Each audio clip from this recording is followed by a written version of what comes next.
திருமலை ஆதிசேஷன் வடிவம் என்பதை அறிந்த ராமானுஜர் மலைக்கு மேல் தனது பாதத்தை வைக்கக்கூடாது என்று தனது முழங்காலை கட்டி முட்டிகாலாலே முதல் மலையை தவழ்ந்து ஏறினார். இதை கேட்டு பதட்டப்பட்டு ஓடி வந்த திருமலை நம்பிகள், எதிராஜராகிய ராமானுஜரே இப்படி வந்தால் மற்றவர்களும் அதை எடுத்துக்காட்டாக வைத்துக் கொண்டு பின்பற்றுவார்களே.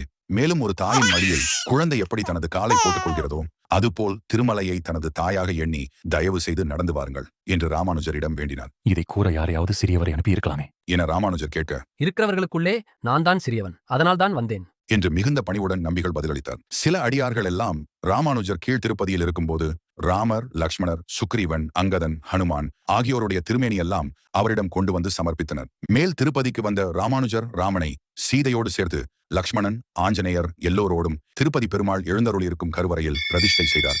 அத்திருமலையிலேயே ஒரு வருஷம் வாழ்ந்து திருமலை நம்பியிடமிருந்து பலவிதமான அரும்பொருள்கள் நிறைந்த ஸ்ரீ ராமாயணத்தை உபதேசம் பெற்றார். ராமானுஜர் அனந்தாழ்வானுடைய வீட்டிற்கு வந்திருந்து அவரது தோட்டத்தையும் பார்த்து சந்தோஷப்பட்டார்.